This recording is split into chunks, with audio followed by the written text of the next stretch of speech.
Hola, ¿cómo están? Un nuevo episodio de Modelo para Armar. No me voy a cansar de explicar o simplemente compartir con ustedes cuál es el objetivo de este programa de Modelo para Armar. La Argentina ha vivido en los últimos por lo menos 50 años en lo que más denomino un estancamiento secular. Pero en el medio de esas décadas hubo diferentes políticas económicas y hasta extremas. Por eso yo hablo del péndulo. Tuviste políticas proteccionistas, políticas aperturistas, políticas de endeudamiento, políticas de tasa de interés bajas, tasa de interés alta, digo también de desendeudamiento. O sea, imposible pensar por qué la Argentina no pudo desarrollarse. Entonces, es a partir de esa inestabilidad. Entonces, ¿cuál es esta propuesta de modelo para armar?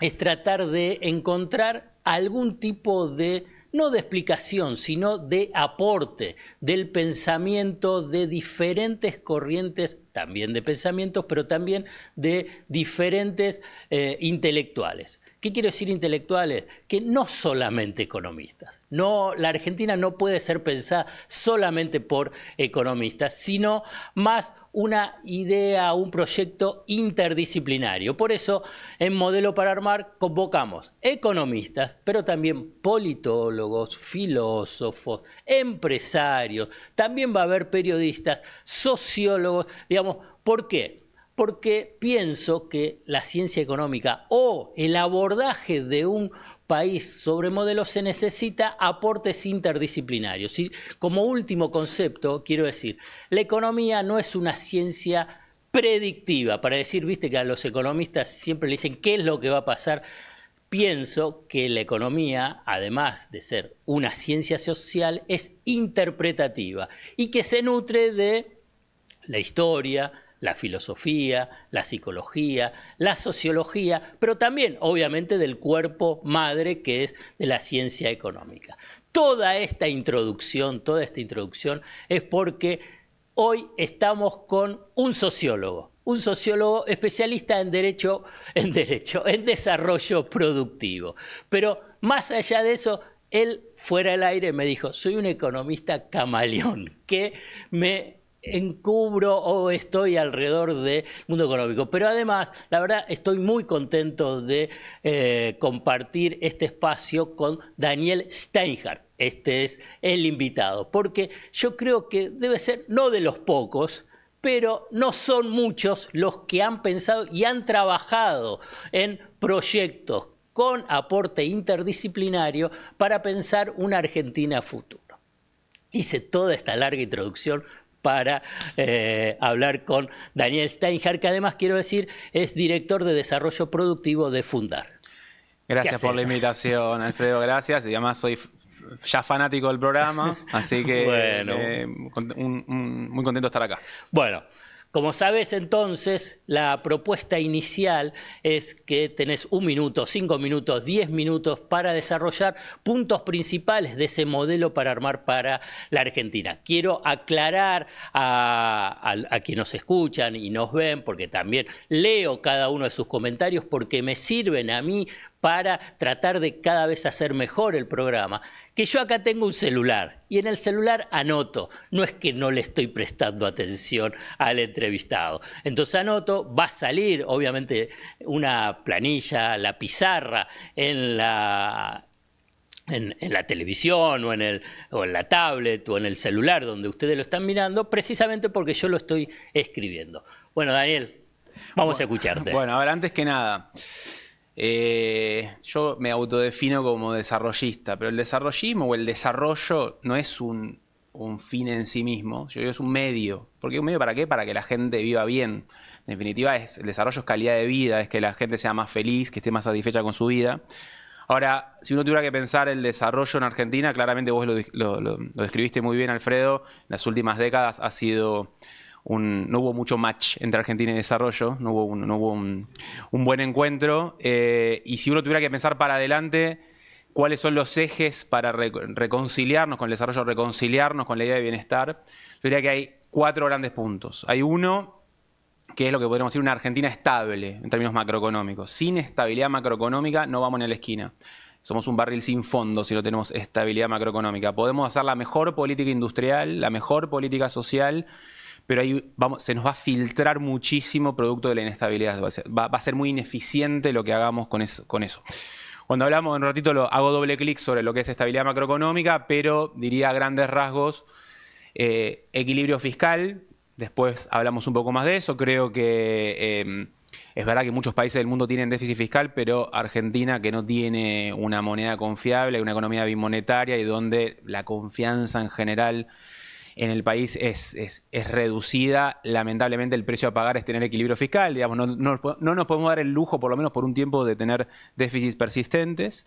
Y el otro gran equilibrio es el equilibrio externo, ¿no? Sin equilibrio externo es muy difícil, el equilibrio de la balanza de pagos, es muy difícil pensar en una Argentina estable. Después, una cuestión a tener en cuenta, el segundo gran punto es una Argentina productiva.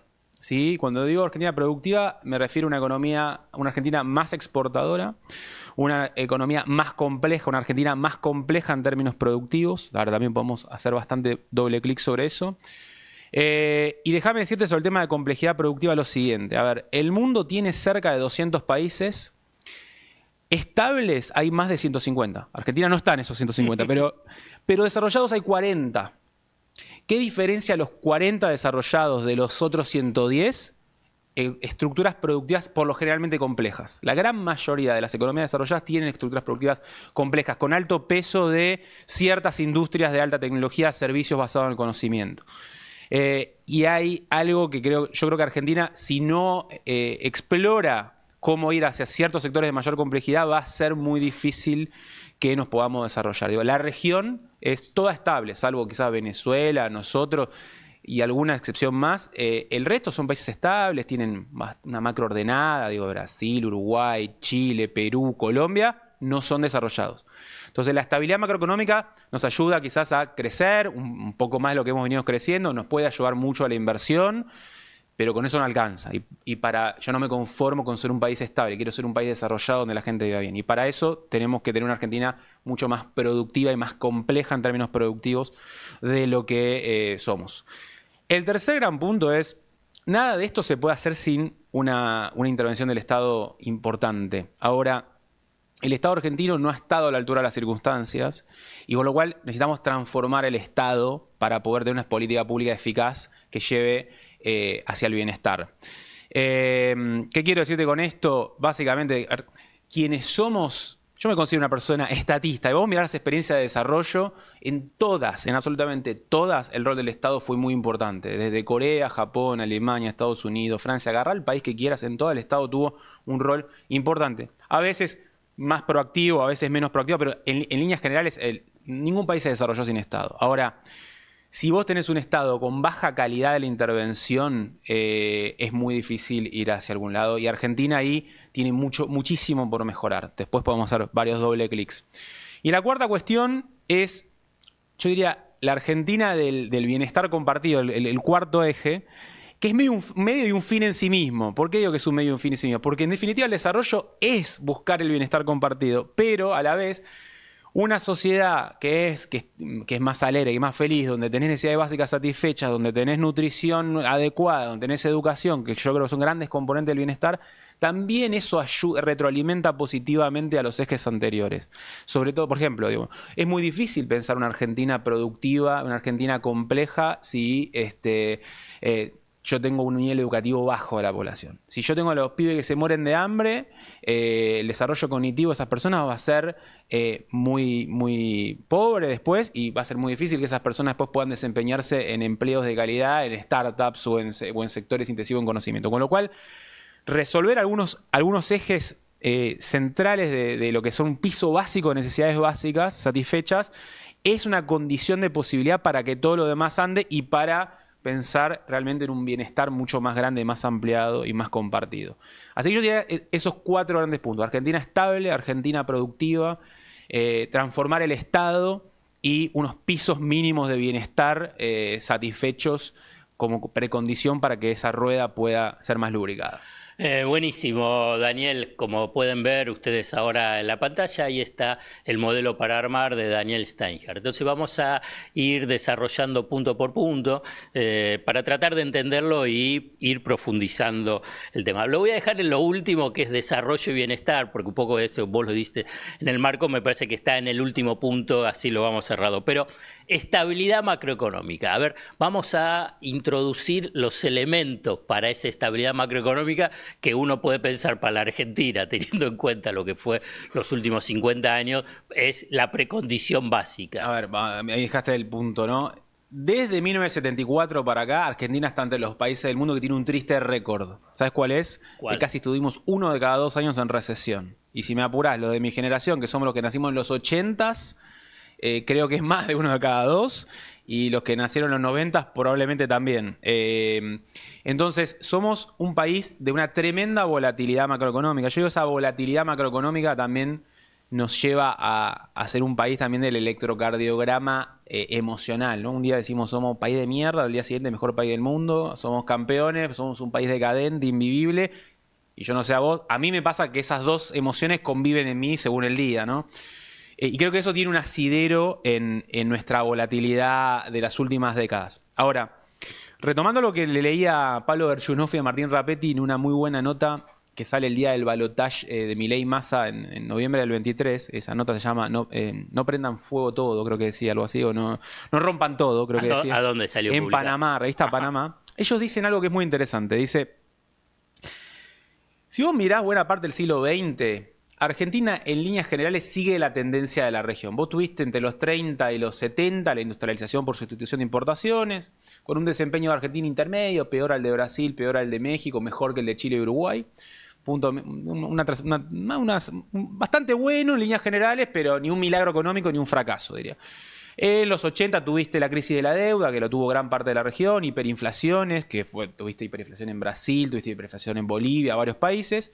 En los 90 es un tránsito de una economía, llamémoslo así, neoliberal, promercado, con privatizaciones, pero también con una estabilización macroeconómica importante, que sucedió en muchos países. Hay baja de la inflación en casi toda la región.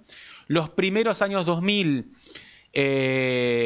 Muchos de los países de la región tuvieron alguna crisis, Argentina mucho más grande, pero Chile tuvo en el 99, Brasil en el 98, Colombia en el 99, Argentina en el 98-2002, y los primeros años fueron relativamente malos, pero desde el 2003 en adelante un gran ciclo favorable de precios internacionales, donde toda la región crece fuerte, baja la desigualdad, baja la pobreza, sobre la base de la suba de los precios de los commodities, con orden macroeconómico. Argentina sigue esa tendencia hasta el año 2007. Y ahí hay un desacople.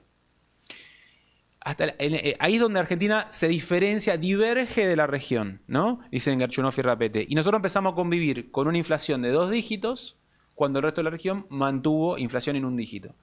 Y esa inflación de 2 dígitos se nos fue cada vez empeorando más, porque del 20-25% de inflación que había en los gobiernos del kirchnerismo, pasamos a 50 con Macri, a 200 y pico con Alberto Fernández. Bueno, ahora tenés una baja muy fuerte, pero no sé si es sostenible, por un lado, soy escéptico, pero por otro lado, pero de todos modos me interesa remarcar de que hay algo que ocurre en Argentina en los últimos 18 años que nos alejó de la región. Yo estoy seguro que si Argentina hubiera mantenido la estabilidad macroeconómica en los últimos 15 años, no te digo que hoy somos España, pero creo que un poco mejor que Chile y Uruguay seríamos. Y hoy, lamentablemente, me duele decirlo en el alma, Argentina se quedó atrás de Chile y Uruguay en casi todos los indicadores de desarrollo. Y no se puede entender eso sin esta inestabilidad macroeconómica que reaparece a partir de entonces. Insisto, 2004, 2005, 2006 la economía argentina es estable. Pero, tiene inflación de 8, 10%, tiene las cuentas mayor de superávit gemelos, y eso se empieza a deteriorar increyendo desde 2007 en adelante. Pero para sí, entenderlo un poco más, cuando hablas de estabilidad macroeconómica, ¿qué es lo que incorpora? ¿Solamente la tasa de inflación o también, cuando digo estabilidad, pienso en... porque por ahí está dentro de todo el tema de qué pasa con el sector externo, qué pasa con el nivel de endeudamiento, sí, qué pasa con el nivel de pobreza, empleo, desempleo, o es otra cosa, el tema fiscal? Digamos, ¿qué es lo que es estabilidad macroeconómica? Cuando hablo de estabilidad macroeconómica me refiero básicamente a, por un lado, sí o sí, inflación baja, y vamos a poner así que el sistema de incentivos de la economía no esté cambiando permanentemente. Y en Argentina, en parte producto de la alta inflación que hace que vos... ¿Qué ocurre en Argentina? Vos, como tenés alta inflación, tendés a atrasar el tipo de cambio. Cuando atrasás el tipo de cambio, cambia la estructura de precios relativos en contra de los transables, o sea, de los bienes del agro y la industria, y a favor de los servicios. Y de repente eso se te vuelve insostenible, tenés una devaluación que vuelve a transferir renta. Vos esos bandazos en las rentabilidades relativas a la economía no lo encontrás en casi ningún otro país de la región. Entonces, cuando pienso en estabilidad macroeconómica, pienso en una estructura un sistema de incentivos que sea medianamente duradero. Y cuando vos tenés muy alta inflación, eso es mucho más difícil que ocurra. Vos podés tener claramente países con estabilidad macroeconómica y no necesariamente resuelven los problemas sociales. La región tiene estabilidad macroeconómica y puede subir la pobreza con estabilidad macroeconómica. Pero me resulta muy difícil pensar que con inestabilidad macroeconómica vos podés bajar la pobreza sostenidamente. Vamos a ponerlo de otra manera. Sin la estabilidad macroeconómica no se puede, con la estabilidad macroeconómica por supuesto que no alcanza. A eso un poco pienso. Y de vuelta, o sea, casi no hay... Vos mirás un indicador que es el tipo de cambio real, ¿no? Quizás el tipo de cambio real es uno de los indicadores que más define la estructura de rentabilidades relativas a la economía argentina. Vos la mirás en otros países y por ahí es más estable, o tiene algunas inflexiones, pero no tiene bandazos. En Argentina es un electrocardiograma que va así. Entonces... Y eso te lleva, en cierto punto, o sea, el péndulo es causa y consecuencia un poco de eso, ¿no? O sea, como cuando haces una devaluación, la gente obviamente la devaluación baja el salario, empobreces a la población, los gobiernos tienden a evitarla por muchas razones. Normalmente cuando hay devaluaciones los gobiernos pierden elecciones, cambia el gobierno. Y se tiende los gobiernos tratan de hacer un plan para... Si hay una política de Estado en Argentina es la apreciación del tipo de cambio que termina siendo inestable a la larga y que lleva a una nueva evaluación, que lleva a la vez a un cambio de gobierno que cambia las orientaciones y lleva a las orientaciones, las prioridades de la política económica y lleva a... Bueno, eso, a un permanente cambio de las reglas del juego y de los incentivos en general. Cuando hablas de los incentivos, pienso en, cuando decís incentivos por los precios, incentivo por inversión, incentivo vinculado a el bienestar general en relación a los ingresos de la población. Entonces ahí te incorporo los sujetos sociales. Por supuesto. Entonces ahí, por ahí a diferencia de otros países de la región, para ponerlo de alguna forma, para presentar, tienen mayor intensidad. O en última instancia no hay tantos consensos en este vínculo de lo que puede ser el mundo empresarial con toda su heterogeneidad y el mundo del trabajo también con toda su heterogeneidad. Entonces, ahí cómo juega en este modelo para armar en la Argentina que estás pensando, bueno, cómo lograr esa estabilidad macroeconómica con los actores sociales económicos que tenemos. A ver, yo creo que hay algo, Alfredo, entre 1930 y 1983, ¿qué ocurrió en Argentina?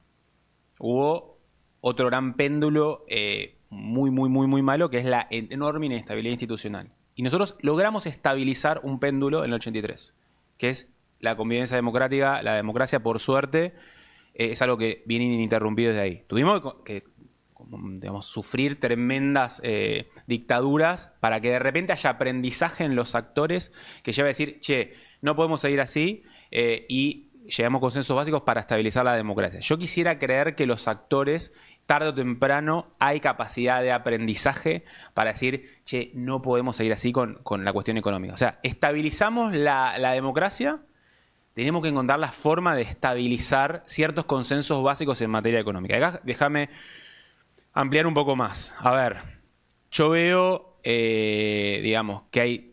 A veces me agarro la cabeza cuando veo, si querés, en el progresismo, peronismo, que, por ponerte un ejemplo, siempre se crea que para cualquier cosa tenés que subir el gasto público. Que todo se resuelve con más gasto público. Una vez hablaba con un exfuncionario de la cartera de educación y yo le decía, che, si tuvieras la botonera para hacer algo en la política educativa, ¿qué haría? Y pediría más. Y digo, mirá, en el gobierno del kirchnerismo el gasto en educación subió un montón con porcentaje del PBI, del 4 al 6% del PBI, y en las pruebas PISA Argentina se quedó atrás.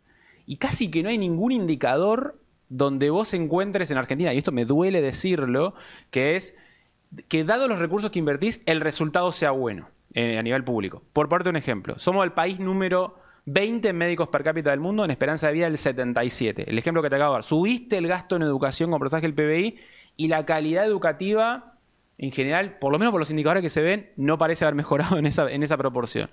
Incluso de 2003 a 2015, Argentina fue uno de los países del mundo que más subió el gasto público, de 25% del PBI al 47%, 22 puntos. Casi ningún otro país subió tanto el gasto público.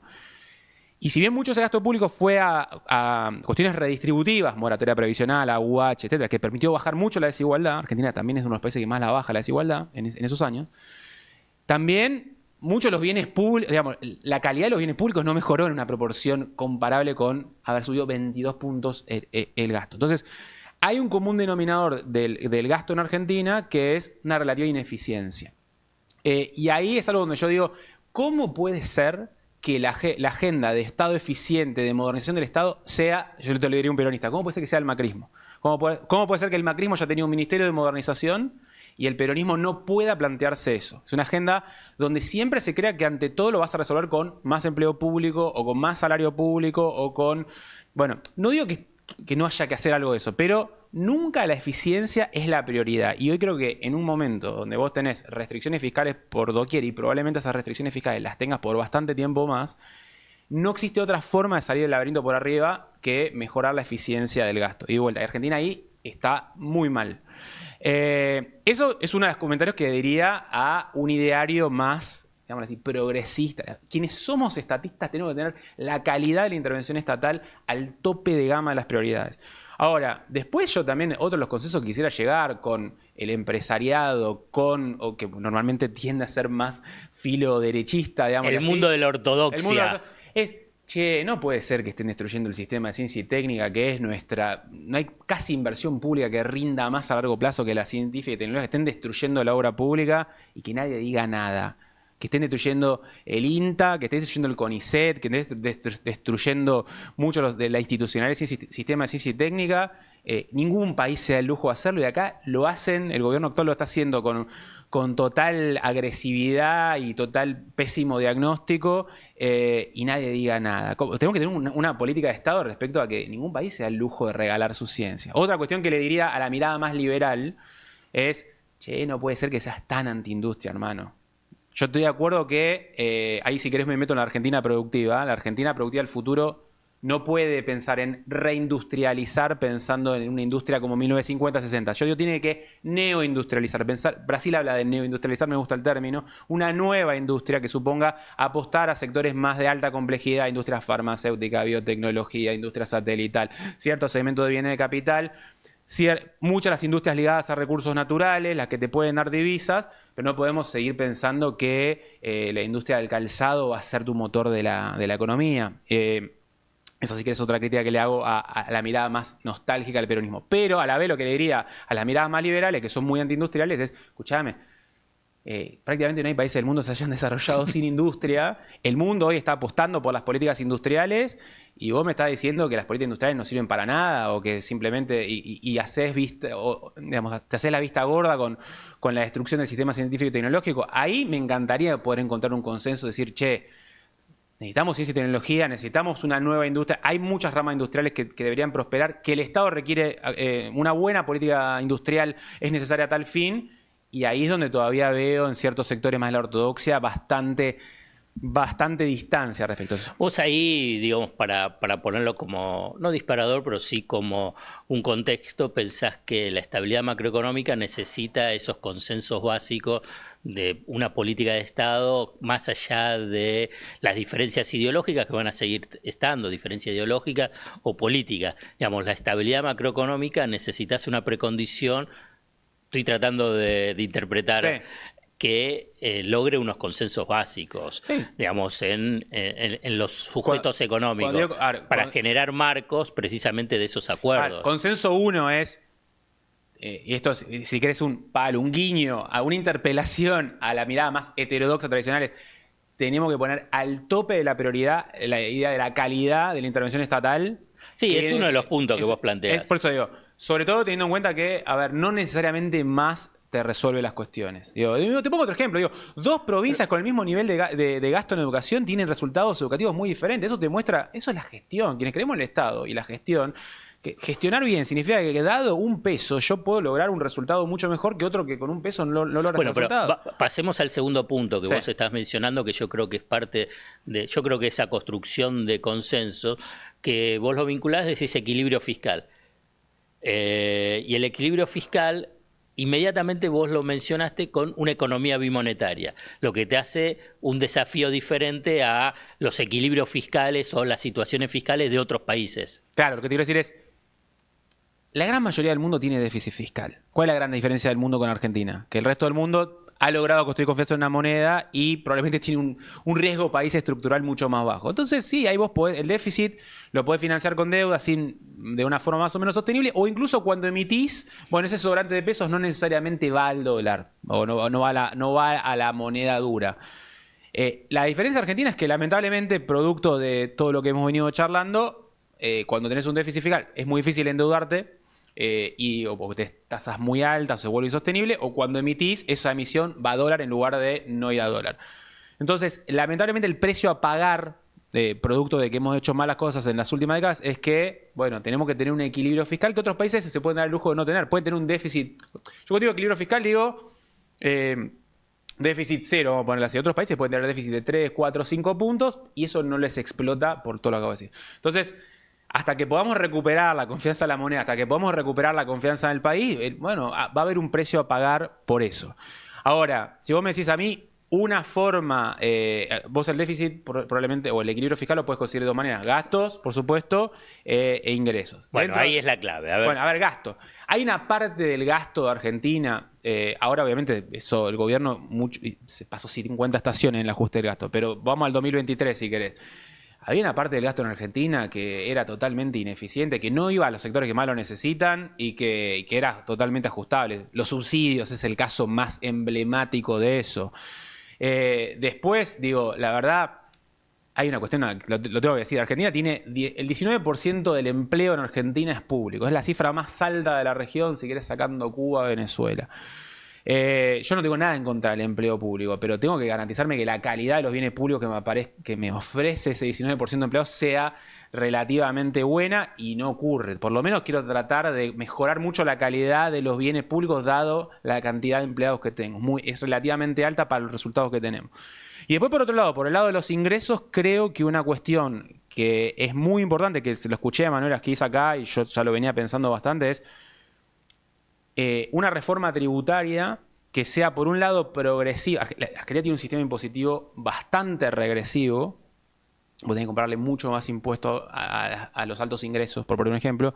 Y después tenés un nivel de evasión fiscal fenomenal que es relativamente muy alto comparado con otros países de la región que quizás son más subdesarrollados que vos. Yo vi el otro día un gráfico que mostraba el nivel de evasión estimada en Argentina del 35-38% del PBI o de la economía, cuando Colombia tiene 25, Brasil tiene menos, son países más pobres que Argentina, tienen menos evasión, tienen menos informalidad también laboral, que están muy asociadas una cosa con la otra, y la verdad es que la evasión en definitiva es un problemón porque supone dos cuestiones. Primero, que es una gran injusticia, los que hacen bien las cosas son terminan siendo los boludos que terminan financiando al fisco cuando otros se aprovechan de eso. El evasor no es un héroe, como dice Milei, el evasor es casta, es un privilegiado.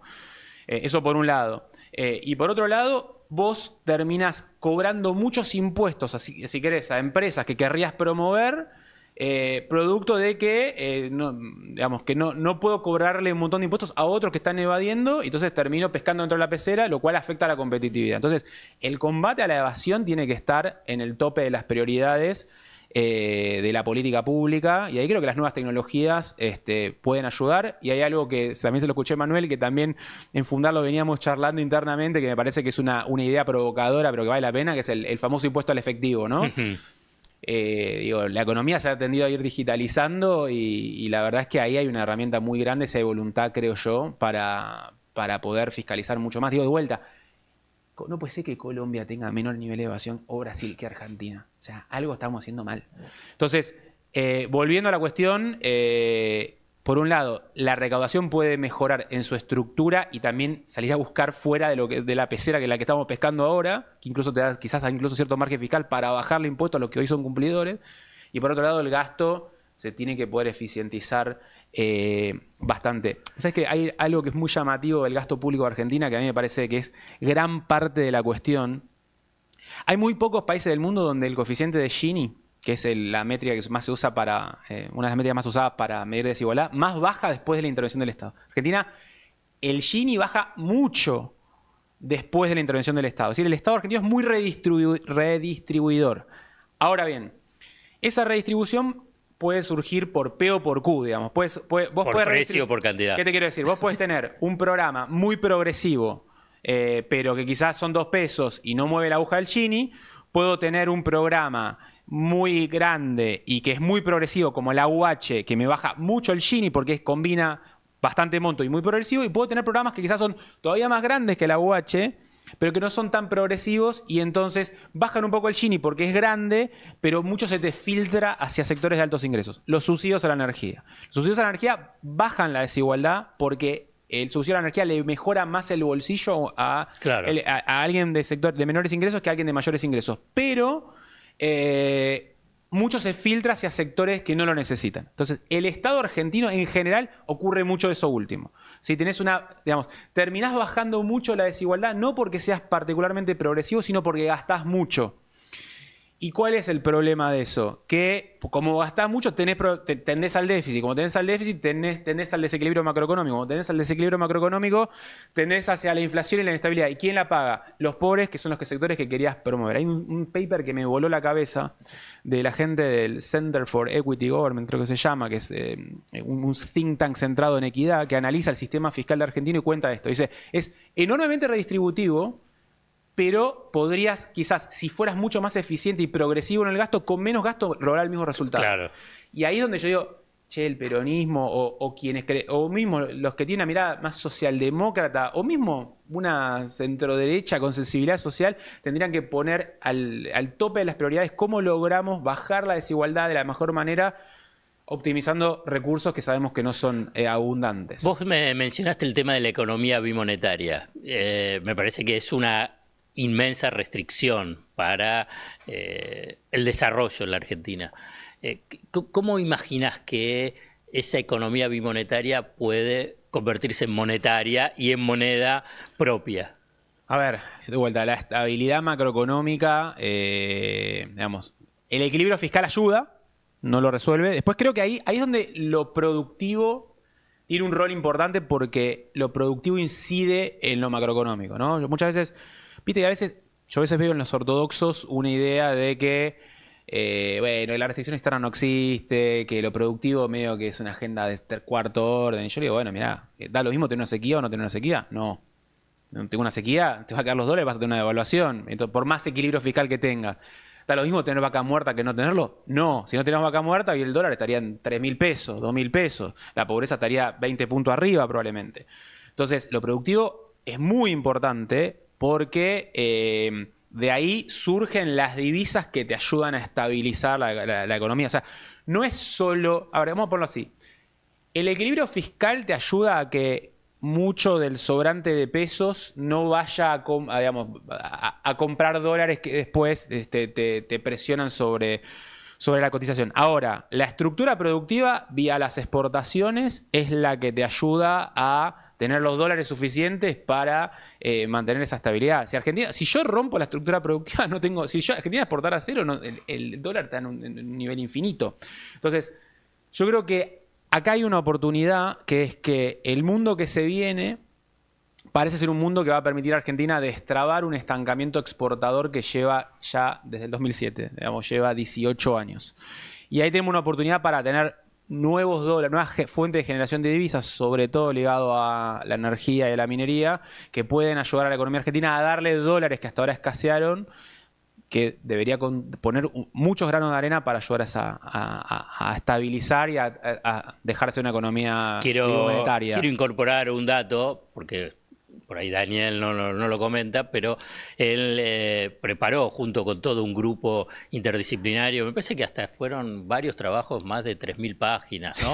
Fueron más de 3.000 páginas. Obviamente yo como periodista agarro solamente una cosita, la más interesante fue un cuadro donde precisamente hicieron todos unos estudios vinculados a cuántos dólares más puede generar la economía argentina hasta el 2030, ¿no? Y era que se duplicaban y era parte de esta idea de relajar la restricción externa porque viene el siguiente punto que vos mencionabas, el equilibrio externo. Claro, a ver, nosotros lo que habíamos hecho ahí era agarrar 34 complejos exportadores y tratar de, hablando con los sectores, digamos, con las empresas, con las cámaras, también viendo el escenario internacional y viendo posibles escenarios de precios y bueno, y bajo cierto escenario de política productiva, que era razonable esperar a 2030. Y básicamente lo que encontrábamos era lo siguiente. Nosotros eso lo hicimos en 2022-2023, con lo cual la línea de base era 2021, un año que habíamos exportado 87.000 millones de dólares entre bienes y servicios, y veíamos que se podía ir a cerca de 180.000 millones para 2030. Y cuando lo desagregábamos, nosotros lo que decíamos es, si vos duplicás las exportaciones, tenés los dólares suficientes para que la economía argentina pueda crecer al 4% por año, que es más o menos 3% per cápita, y eso es compatible con bajar la pobreza a la mitad y generar 3 millones y pico de puestos de trabajo formales. Ahora después, si querés, ahondo un poco en eso. Un punto de crecimiento en la economía argentina genera más o menos 2 puntos de crecimiento de las importaciones. Esa es un poco la relación histórica. Ahora el gobierno de Milei con más aperturas un poco más. Pero, y entonces estimábamos que si vos duplicabas exportaciones, podías duplicar importaciones. Si vos duplicabas importaciones, podías subir más o menos un 40% de la economía argentina. Y eso es compatible con una tasa de crecimiento del 4 anual por 8 años, ¿no?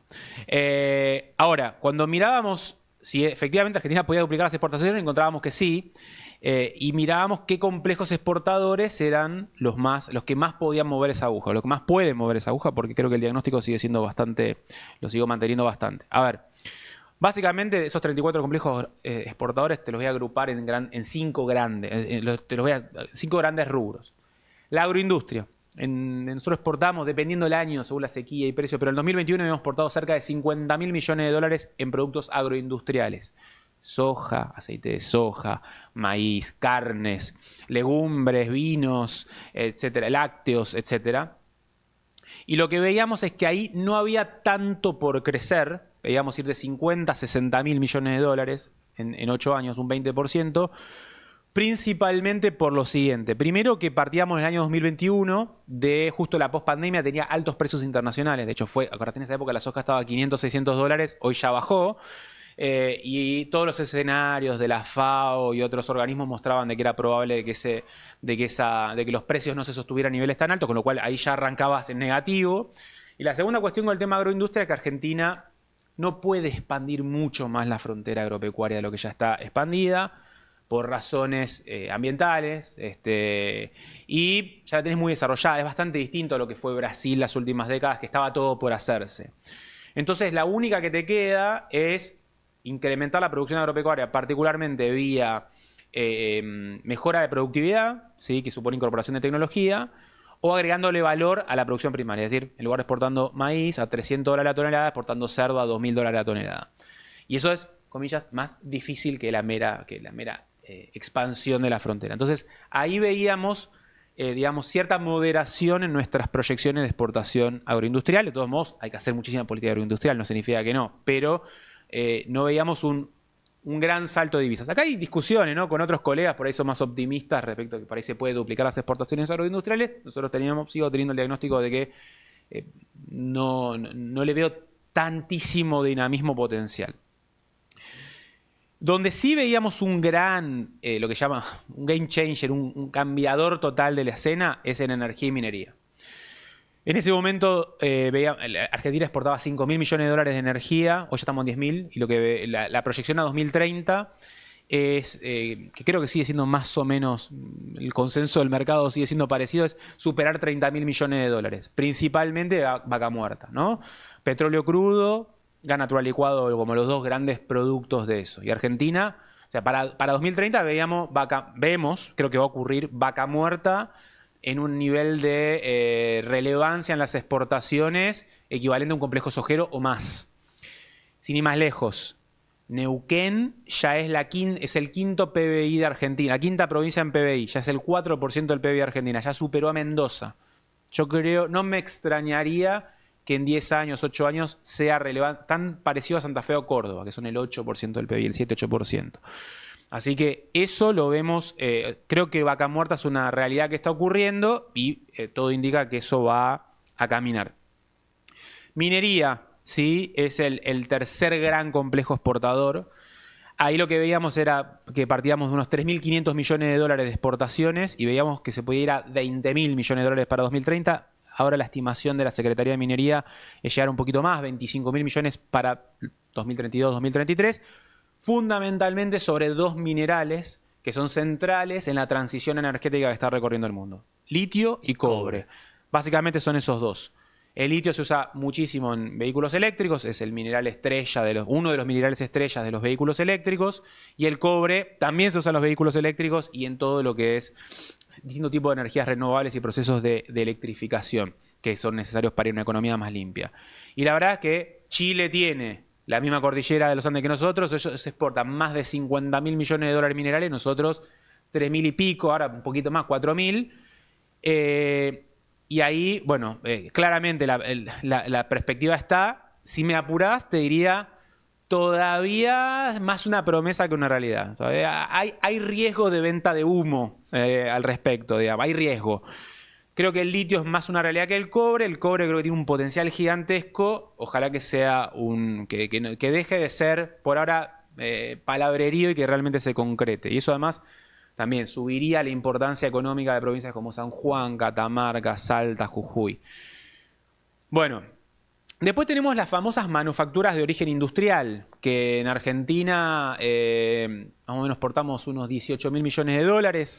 Ahí tenés muchos complejos, digo, la automotriz, la petroquímica, la industria forestal, parte de la metalmecánica, el complejo farmacéutico, distintas lo que llaman las MOI, las manufacturas de origen industrial. Ahí, siendo realistas, lo que veíamos en el plan Argentina Productiva 2030, donde hemos hecho esta perspectiva, es que digamos, si bien es deseable que por supuesto todo se expanda, dada un poco la competencia internacional y el escenario, creemos que hay oportunidades, particularmente tres, digamos, los que más chance tiene son automotriz, que igual ahí sí nos fuimos quedando en los últimos años. Creo que el panorama ahora me vuelve un poquito más pesimista, porque estamos perdiendo la oportunidad de irnos hacia los vehículos eléctricos. Brasil está primereando ahí y nuestra industria automotriz corre riesgos, pero creo que todavía estamos a tiempo. La industria petroquímica, que es agregarle valor al gas de vaca muerta, fertilizante, urea, que es Brasil es un gran demandante por su producto de su gran agro de fertilizante y urea. Argentina también lo es. Ahí podemos sustituir importaciones y salir a exportar, aprovechando la energía barata de vaca muerta. Y también el otro es foresto-industria. Argentina tiene algo que no se sabe, ¿no? Pero nuestra Mesopotamia tiene niveles de productividad extraordinarios para el cultivo de pino y eucalipto. Tarda 7-8 años en crecer un pino y eucalipto, cuando en Escandinavia, una región forestal por antonomasia, puede tardar 35. No. Sí. ¿Esa diferencia? Sí, eso. El dato que le robé al amigo Leandro Mora Alfonsín, que sabe mucho del sector, me contaba eso. Y la verdad, ahí, digo, Alfredo, otra cuestión, volviendo un poco a cierta autocrítica, vamos a decirlo así, del progresismo, la oportunidad que se dejó pasar con lo de Botnia no tiene sentido. Argentina, toda la región recibió inversiones a las últimas décadas de industria forestal. Uruguay, Paraguay, Chile, Brasil, nosotros nada. Y hoy la celulosa es el principal complejo exportador de Uruguay, es un complejo exportador de varios miles de millones de dólares en Chile, en Brasil, nosotros nada. Y tenés la oportunidad, porque tenés una productividad extraordinaria, es una industria que puede radicarse en Entre Ríos, en Corrientes, y ahí hubo una consecuencia negativa de lo que... la mala macro también incidió en todo eso, pero claramente hubo una falta de licencia social al respecto que creo que hay que revisar. Y por último, te cierro, el quinto gran complejo exportador son los servicios, porque siempre que hablamos de exportaciones a veces ponemos el foco solo en los bienes. Y ahí, en los servicios, el potencial, básicamente yo diría que hay dos grandes potenciales de servicios. Los servicios basados en conocimiento, software, contenidos audiovisuales, servicios profesionales de consultoría. Argentina tiene uno de los mejores niveles de capital humano de la región todavía. Tenemos el mismo uso horario que Estados Unidos, con lo cual, que es el gran demandante de eso. El nivel de inglés de la población argentina, según los índices de proficiency, es de los más altos de la región. Y la verdad que también eso ha sido tierra, dentro de tantos fracasos que tiene Argentina, uno de los éxitos es tierra de unicornios, y hay muchas, digamos, hay casos de éxito variados en todo lo que es la industria del software, en audiovisual, ni hablar, ¿no? El Eternauta, como ejemplo estrella reciente de eso, el único país de la región que tiene 2 Oscar al cine, digamos, el que más premios Goya gana junto con España en los festivales de cine hispanoamericano, etcétera. Y el otro gran complejo exportador de servicios es el turismo. Digo, el turismo, yo no puedo creer, hay un dato que se sabe poco. El déficit que Argentina tuvo en balanza comercial turística, que ahora es récord, ¿no? Pero en los últimos 13, 14 años fue mayor que el déficit que tuvimos en energía. Siempre hablábamos del déficit energético como uno de los causales del problema, de los problemas macroeconómicos, la inestabilidad, que es cierto, parte de los problemas macroeconómicos tuvieron que ver con eso. Pero del turismo no hablamos en la misma proporción. Y es increíble, digo, Argentina es el segundo, ¿sabes? El país con más diversidad climática del mundo es Estados Unidos. Ellos tienen la Florida tropical, Hawái tropical, Alaska subpolar o polar, tienen las rocallosas, no hay ningún país que tenga tantos climas como Estados Unidos. El segundo país con más diversidad climática del mundo es Argentina. Y por consiguiente de paisajes, ¿no? Y de por eso, lugares. Exacto. ¿Qué quiere decir eso? Vos tenés desde las yungas en Salta y Jujuy, la selva misionera, tenés Andes, tenés clima, digamos, subpolares en Tierra del Fuego, tenés la Patagonia, tenés esteros de Liberá, una región de biodiversidad espectacular.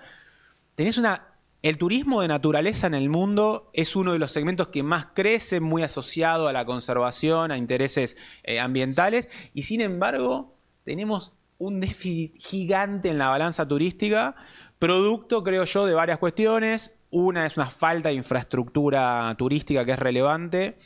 Es verdad que estamos medio en el culo del mundo y eso no ayuda tanto para atraer a los grandes centros poblacionales del mundo como China, estamos en las antípodas, pero ese déficit ha tendido a ir en aumento y creo que no hemos podido desarrollar suficiente la oferta interna atractiva para nosotros mismos, para querer venir acá. Y también faltan campañas de promoción afuera, digamos, me parece, con el tema turístico. Y, digamos, hay oportunidades. Y además el turismo es súper federal. En un país que tiene 80.000 tipos de desigualdades y una de ellas son las territoriales, el turismo puede ayudar a bajar esas desigualdades. Entonces, tener un plan federal de turismo es algo que es súper relevante y que el turismo no lo vas a resolver solo desregulando mercados o desregulando las low cost. Yo puedo estar de acuerdo con desregular las low cost, pero necesitas un montón de política proactiva para traer más turistas acá y que los argentinos, en lugar de querernos ir afuera, nos querramos quedar acá. Por supuesto, el tipo de cambio, cuando el dólar está como ahora, aprovechás para irte afuera porque sabes que no va a durar para siempre, porque en el país del péndulo, tarde o temprano esto se termina, ¿no? Hay uno de los elementos que vos mencionabas dentro de este modelo para armar de Daniel Steinhardt, y que me parece interesante porque incorpora una variable que en general no es muy mencionada, que es el tema de un desarrollo productivo más complejo. Digamos, sí. No volviendo a decir, no, bueno, no va a haber un desarrollo por sustitución de importaciones como fue ni en la década del 30, ni en la década del 50, ni en la del 60, sino algo diferente. ¿A qué te referís? A ver, si yo te hablo de sectores industriales, dime los 3 primeros que se te vienen a la mente. Textil, automotriz, metalúrgico. Muy bien. Bueno, no tan bien. ¿Sabes cuál es el primero? Alimentos. Ajá. Hago siempre la misma pregunta, me ocurre lo mismo. Nadie considera la industria alimenticia como parte de la industria manufacturera. Es el 30% del PIB industrial. Y los gobiernos industrialistas, le hace el peronismo, lo consideran las MOA, las manufacturas de origen agropecuario, y no me convence mucho porque el sujeto político es el agro con el que nos peleamos. ¿Quién piensa el peronismo tradicionalmente, la heterodoxia, como la industria? Los sectores que vos me dijiste.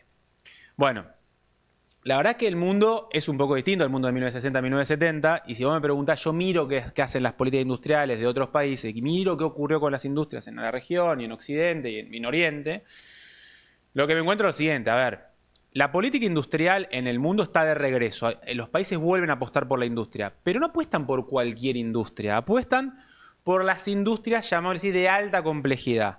Farmacéutica, que no la mencionamos hasta ahora, es la mitad de la innovación que se hace en Argentina, que es muy poca, de que hacen las empresas, es la industria farmacéutica. ¿Cómo puede ser que quienes hablan de industrialismo no la pongan en la industria farmacéutica y dicen, no, los laboratorios son malvados? Mirá, tienen un lobby tremendo, sí, puede ser. Ahora, empleo recontra de calidad, no hay trabajadores pobres en la industria farmacéutica, y me explica 1 de cada 2 pesos que invierten las empresas argentinas en investigación y desarrollo. ¿No lo decimos? Entonces ahí tenés industria farmacéutica, industria satelital, nuclear.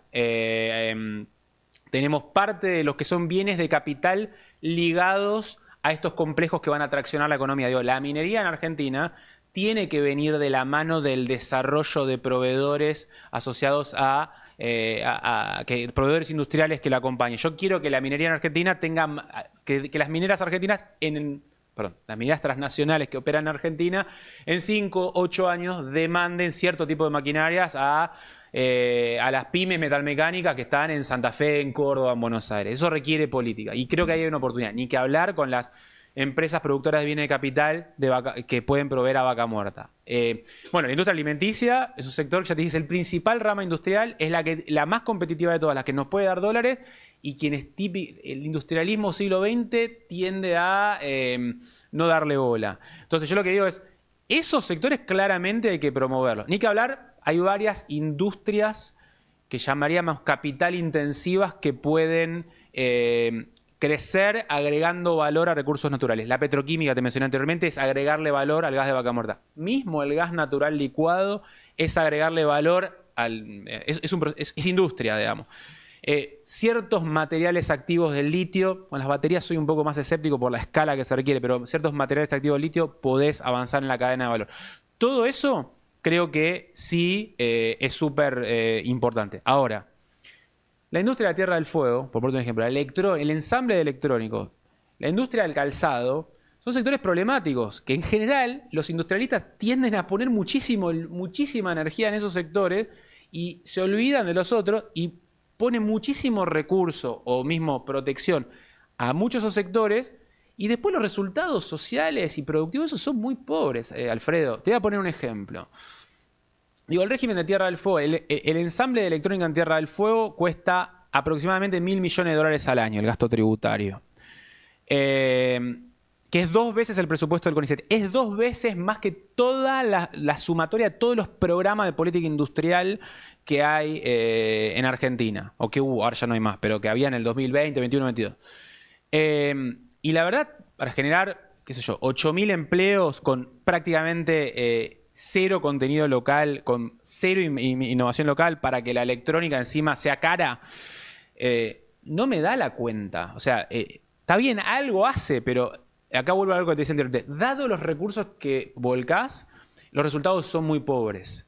Lo mismo, a veces vos decís, che, voy a proteger a este sector para que genere algunos miles de empleos. Bueno, generaste 4.000 empleos, pero al mismo tiempo encareciste los zapatos al triple, entonces muchos argentinos se te van a Chile a comprarlo, dejan de comprar en comercios de acá, salen dólares por ese lado, el Estado argentino deja de recaudar, y esos 4.000 empleos que generaste en la industria del calzado, apenas cambia la política económica, se destruyen en 3 meses. Digo, la política industrial, quienes creemos en la política industrial, tenemos que un poco también internalizar el péndulo. ¿Qué quiero decir con esto? No creo que esté bien fomentar un sector que solo puede crecer si le pongo una torta de plata y a la mínima de cambio se destruye. Está mal, eso no es buena política industrial. No es buena política. Y entonces tengo que apostar por ciertos sectores que cuando cambie un poco la regla de juego, porque Argentina, yo creo que el péndulo va a tardar en estabilizarse, bueno, que no se caigan como un piano, que más o menos sean resilientes. La industria farmacéutica, por ponerte un ejemplo, ciertos segmentos de bienes y capital, cambian los gobiernos y más o menos se mantienen, crecen, no tienen una catástrofe. Y creo que eso es algo que hay que repensar. Resumiendo, quiero decir algo porque los gobiernos peronistas, en general, cree mucho más en la política industrial que los gobiernos liberales. Son narrativamente mucho más industrialistas. Y voy a decir, han hecho cosas maravillosas con la política industrial, porque Argentina es el único país de la región que manda satélites al espacio gracias a la política industrial, científica, tecnológica en la que se invirtió. Es el único país de la región que puede exportar radares, que puede exportar reactores nucleares de investigación. Nada de eso hubiera ocurrido sin política industrial. Tiene uno de los principales polos biotecnológicos de la región gracias a la inversión en ciencia y técnica, inversión pública en ciencia y técnica. Tiene uno de los principales polos exportadores, el principal polo exportador de pickups de Sudamérica, también en parte a la política industrial.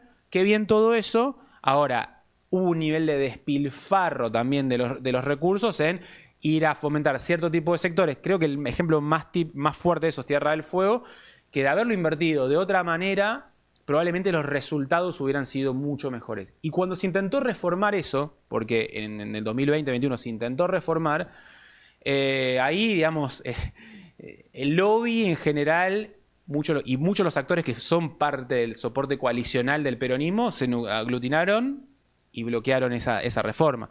Yo digo, hay un consenso respecto a la política industrial que dice no solo se trata de picking the winners, no solo elegir sectores ganadores, sino también let the losers go. ¿Cuáles son los sectores que vas a soltar? Y eso es una discusión muy difícil, no solo en Argentina, es muy difícil. En Argentina lo que hacemos es creamos una política industrial que genera un sector nuevo y después no la podemos dar nunca de baja. O sea, ¿qué dice Ha-Joon Chang, que es quizás uno de una mente brillante, ¿no? Un intelectual muy fuerte, digamos, en todo lo que es política industrial, coreano? Él ha sido surcoreano, ahora radicado en Inglaterra. Él lo que dice es, mirá, el proteccionismo tiene sentido si es por un rato. Él pone la metáfora, dice, es como, che, tus padres te bancan a vos, Alfredo, te bancan, te pagan cuando vas a la universidad. Sos un mantenido mientras haces la universidad. Después te recibiste y bueno, autonomizate y volá. Si no, bueno, la protección permanente lo que hace básicamente es, sos un mantenido de por vida. Y Argentina tiene un problema serio de que régimen de promoción que crea, régimen que no lo puede eliminar. No lo puede eliminar Tierra del Fuego, no lo puede transformar, biocombustibles, y así te podría seguir mencionando unos cuantos. Son excepciones los que vos lográs dar de baja o hacer lo que llama el fade out. Y me parece que ahí eso es un llamado a la atención del peronismo, digamos, que es quienes más crean esas cosas, muchas veces puede tener buenas intenciones, a veces son simplemente por lobby, pero tiene que existir la voluntad política de poder hacer ese fade out cuando es necesario. En los puntos que vos mencionaste, simplemente los menciono porque ya un poco los desarrollaste, el modelo productivo, el tema de las exportaciones, el rol del Estado. Quiero, para el último punto, que me parece interesante para desarrollar, cuáles son los ingredientes en este concepto. Bienestar compartido. Bienestar compartido es algo que hablamos mucho en Fundar. María Migliore, amiga y que es quien lidera esa agenda, lo hemos charlado bastante. La idea sería, a ver, primero, el bienestar, la calidad de vida no se resume en un indicador. No es solo tener plata, es vínculos comunitarios. La gente es más feliz cuando está en sociedad, digamos, cuando tiene amigos, cuando milita, cuando participa de un colectivo, o de una agrupación vecinal, de un club. El vínculo comunitario que viene para atrás en todo el mundo, producto de la digitalización, etcétera, hay que tratar de recuperarlo. O sea, la dimensión del bienestar. Las personas somos más felices cuando estamos con otras, y la idea de bienestar compartido refiere a que sea un bienestar donde no solo nos volvamos a juntar para ser más felices, sino que también que ese bienestar llegue a todos. Todo eso tiene que tener un piso básico, sí, digamos, un piso de necesidades básicas por eso, satisfechas. Digamos, indigencia cero, de mínima. Tenemos que poder llegar, Argentina tiene que poder tener indigencia cero un par de años, digamos, no estamos tan lejos. O sea, para el nivel de PIB per cápita que tenemos, pobreza cero es más difícil, pero indigencia cero tendríamos que poder tener. Indigencia, acceso a la vivienda. Exacto. Bueno, por eso el bienestar es una dimensión, no se reduce a una... Es multidimensional, ahí está. Y entonces podemos decir, bueno, es un ingreso de base, es tener un empleo decente, es tener vínculos comunitarios, es tener una vivienda digna, es tener salud y educación en sus, digamos, con cierta base.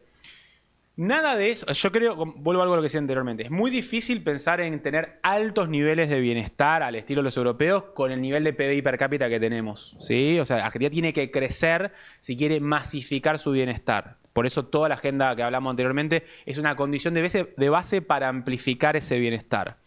Ahora, crecer no te garantiza, porque si el crecimiento es excluyente o solo concentrado en dos sectores, vos podés tener una economía en clave que, con una altísima desigualdad donde el bienestar no es compartido.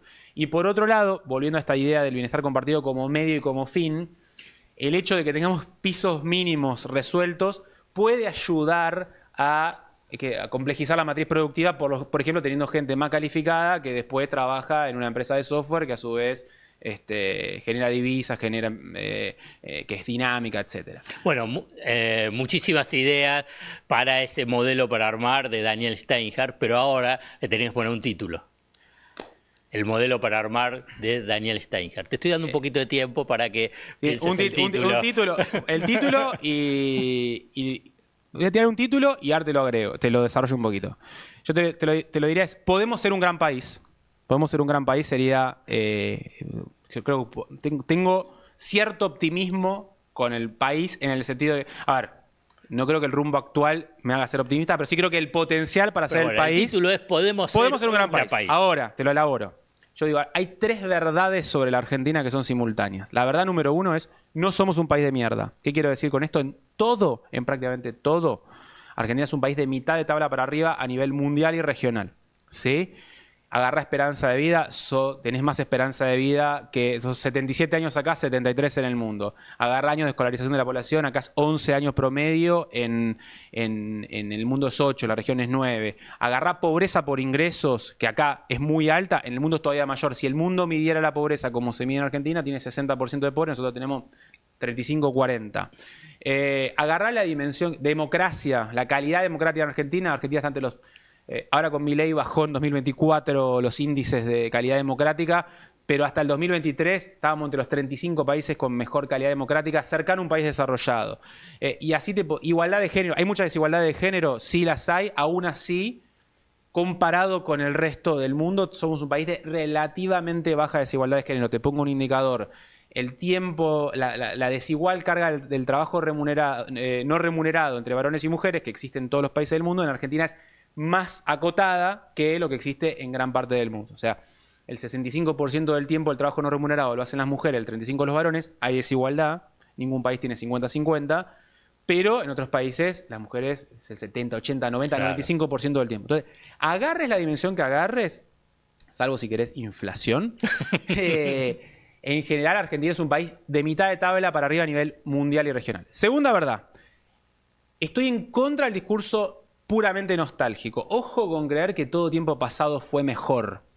Hoy en Argentina vivimos más que nunca. 77 años de esperanza de vida, nunca tuvimos tan alto. El nivel educativo de la población argentina, medido en años de escolarización de la población, cantidad de gente en el sistema educativo, graduados universitarios, nunca fue tan alto. ¿Viste que Milei dice que Argentina era un país que eliminó el analfabetismo y ahora somos todos analfabetos? Exactamente al revés. En el 1900, que es la era que él vanagloria, Argentina todavía tiene 30% de analfabetismo, bueno, y eso se fue bajando a lo largo de la historia. Bueno, el nivel de cobertura social y previsional también es muy elevado. El acceso a la infraestructura, digo, contrariamente a lo que se cree, el hacinamiento en Argentina, hoy estamos en el mínimo desde que se mide. Cantidad de personas por cuarto. El nivel de acceso a cloacas, a las comunicaciones, es el mayor desde que se mide. Entonces, obviamente en salario real estamos bastante lejos de nuestro mejor momento. Eso es un punto grave y que explica parte del malestar que hay, por supuesto. Pero si te tomo 10 indicadores sociales, te diría que en más de la mitad hemos tendido a progresar claramente. Ahora viene la tercera verdad, que es la que me quiero pegar un corchazo. La más fuerte. ¿Por qué no nos desarrollamos? La tercera verdad, que es la parte que es muy problemática, que es que aun cuando progresas, los demás progresan más rápido que vos. Lo cual significa que te vas cayendo en todos los rankings. Hay decadencia relativa en Argentina. Yo digo... O estancamiento. No, digo... Argentina tiene 45 años más de esperanza de vida que en el 1900, pero Chile subió 50 años y España 55. Como que estoy yendo a Mar del Plata a 40 por hora y el otro me pasó porque va a 60. No es que voy marcha Está con atrás. un retroceso relativo. Es relativo, no absoluto, relativo. Y eso ocurre en prácticamente todo. Eras un país que estaba entre los 10 en el puesto 10 más rico del mundo y estás mucho más abajo. En años de escolarización te pasó lo mismo. En esperanza de vida lo mismo. Los puntos de inflexión, dependiendo del indicador, varían. Puede ser 1913 en un caso, 1930 en otro, 1950 en otro, 1970 en otro, dependiendo del indicador. Sí está claro que desde los 70 en adelante la decadencia relativa se aceleró con mucha fuerza. Entonces, yo te lo podría resumir de la siguiente manera. Estoy escribiendo un libro al respecto, que es ¿por qué Argentina no es un país de mierda? Paréntesis, todavía, ¿no? Entonces, pero retomando un poco la idea final es, dicho todo esto, el vaso medio lleno, el vaso medio vacío, yo creo que podemos dar vuelta esa tendencia y ser un gran país, que estemos a la altura de lo que el mundo está haciendo hoy, y un país que vuelva a estar digamos, que empieza a subir de vuelta en los rankings de muchas cosas. Y creo que tenemos con qué. Así que quiero terminar con un mensaje más esperanzador, a pesar de todas las críticas al desempeño de las últimas décadas que hemos charlado. No, bueno, porque esta es un poco la propuesta de modelo para armar, precisamente para salir de esa decadencia relativa. Este sería como un pequeño granito de arena en la construcción de esos consensos básicos. Es para escuchar a diferentes voces con diferentes posiciones ideológicas y políticas, pero para tratar de precisamente recuperar ese sendero de desarrollo, precisamente para construir un modelo para armar. Los veo en la próxima.